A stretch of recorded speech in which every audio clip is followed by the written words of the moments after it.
Hello दोस्तों, स्वागत है आपका एक और नई मज़ेदार कहानी में। मेरा नाम पूजा है और मैं समस्तीपुर से हूँ।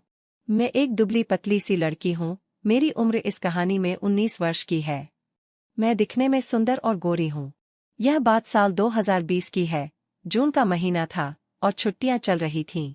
ऐसे में मेरा मन पूसा में रहने वाले अपने ताऊजी के यहाँ जाने का हुआ, क्योंकि वहाँ पूरा गांव का माहौल है।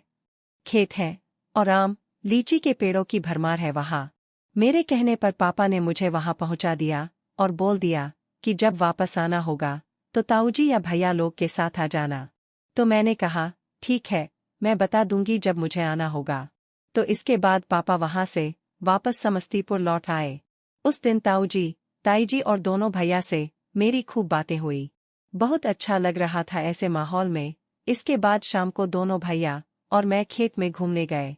वहां से मैंने कुछ आम तोड़े, कुछ को सभी ने मिलकर वहीं बैठकर खाया। इसके बाद रोहित भैया ने मुझे पोखर भी दिखाया, जो मैंने नहीं देखा था। उन्होंने बताया कि इसको ताऊजी ने मछली पालने के लिए बनवाया था, पर अब ऐसे ही पड़ा हुआ है। वो पोखर छोटा सा ही था और उसमें ताऊजी ने उतरने चढ़ने के लिए पक्के की सीढ़ियां बनवा दी थी। मैंने भी नीचे उतरकर पोखर को पास से जाकर देखा। एकदम साफ पानी था उसका। तब भैया ने बताया कि अभी के गर्मी के समय में इसमें नहाने में बड़ा मजा आता है। हम लोग तो इसी में नहाते हैं। ऐसे ही 4-5 दिन बीत गए। एक दिन सुबह के 10 बजे के आसपास का समय हुआ होगा। दोनों भैया खेत की तरफ जा रहे थे, तो मैंने कहा, मैं भी चलूंगी। तब उन्होंने कहा, हम लोग पोखर में नहाने के लिए जा रहे हैं। मैं भी उनके साथ जाने को तैयार हो गई। वहां जाकर भैया लोग नहाने में लग गए और मैं आम तोड़कर खाने में। आम खाने के बाद मैं भी पोखर के तरफ चल दी। वहां दोनों भैया नहा रहे थे। यह देखकर मुझे थोड़ी शर्म सी आई। पर फिर मैंने भैया से पूछा, कितनी देर लगेगी आप लोगों को अभी? तब भैया ने बताया, अभी तो समय लगेगा, तुमको घर जाना है तो चली जाओ। उसके बाद मैं उनको बताकर घर वापस आ गई। फिर दूसरे दिन भी जब भैया दोनों नहाने जा रहे थे, तो मैं भी उनके साथ हो ली। रोहित भैया ने कहा, तुम भी उस पोखर में नहाकर देखो, बहुत मजा आएगा। वहां का पानी ठंडा रहता है तो अच्छा लगता है। पहले तो मुझे कुछ हिचकिचाहट हुई, पर फिर मैं मान गई। तब अमित भैया ने कहा, अपने कपड़े और तौलिए को रख लो। मैंने भी अपने कपड़े और तौलिया ले लिया और भैया के साथ पोखर की तरफ चल दी। वहां पहुंचकर दोनों भैया नहाने लगे। उन्होंने मुझसे कहा, चलो अब साथ में पोखर में। तब मैं भी उनके साथ कपड़ों में ही पोखर में नहाने को चली आई। उसमें नहाने में बहुत मजा आ रहा था। रोहित भैया ने मुझसे पूछा, कैसा लग रहा है यहाँ नहाने में? तब मैंने बताया, बहुत अच्छा लग रहा है। अब मैं रोज यही आकर नहाऊंगी। उसके बाद मैं वहां से नहाकर पहले बाहर आ गई और फिर पेड़ों के पीछे जाकर अपने कपड़े बदलकर तैयार होकर आ गई। कुछ देर बाद भैया लोग भी नहा कर आ गए और उन्होंने भी अपने कपड़े पहने और फिर हम सब वापस घर आ गए। ऐसे ही कुछ दिनों तक चलता रहा और एक दिन वैसे ही हम सब नहाने को निकले। तब अमित भैया ने मुझसे कहा, क्या पूजा, तुम जो वहां घर में नहाती हो तो उसमें उतना मजा नहीं आता होगा? इस पर रोहित भैया ने भी हाँ में हाँ मिलाई।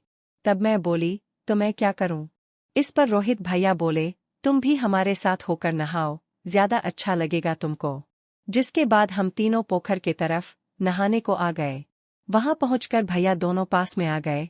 मुझे थोड़ी झिझक सी हो रही थी।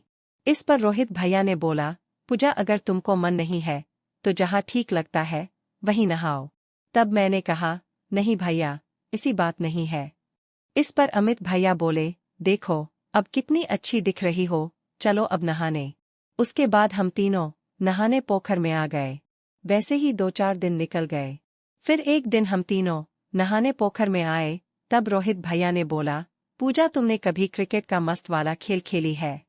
मैंने कहा, नहीं भैया, मैं आज तक नहीं खेली हूँ। तो दोनों भैया मेरे ऊपर हंसने लगे और मेरा मजाक उड़ाने लगे। तब फिर मैंने कहा, मेरा मन तो होता है भैया, लेकिन किसके साथ खेलो? तब दोनों भैया ने कहा, चलो आज हम तुम्हें क्रिकेट खेलना सिखाते हैं। फिर सबसे पहले रोहित भैया ने मेरे साथ क्रिकेट खेला। लगभग 15 मिनट बाद उसका मोटर से पानी निकल गया। फिर अमित भैया ने मेरे साथ क्रिकेट का मस्त वाला खेल खेलना शुरू किया। लेकिन अमित भैया का बल्ला बहुत ही मजबूत था। अमित भैया का बल्ला मजबूत होने के कारण मैं उसको आउट नहीं कर पा रही थी, क्योंकि वो बहुत जोर जोर से बल्लेबाजी कर रहे थे। फिर लगभग 1 घंटा बाद अमित भैया आउट हो गए और मुझे भी उसी समय आराम मिला। अमित भैया ने तो मेरा पसीना निकल दिया था। बाप रे बाप। उसके बाद हम तीनों खूब नहाए और कपड़े पहनकर वापस घर आ गए। घर आकर सभी ने खाना खाया और आराम करने अपने अपने कमरे में चले गए। शाम में सभी ने साथ में मिलकर नाश्ता किया और साथ में ढेर सारी बातें की। उसके बाद रात को खाने के बाद रोहित भैया ने अपने पापा से कहा, आज रात को पूजा को छत पर सुलाते हैं।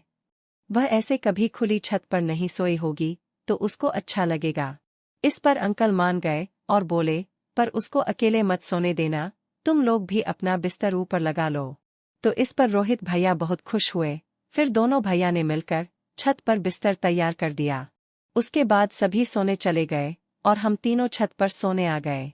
बिस्तर पर लेटकर दोनों भैया ने मेरे साथ कुछ देर तक सुबह वाली खेल पर बातें की और बताया कि मेरे साथ खेलकर उन दोनों को कितना मजा आया।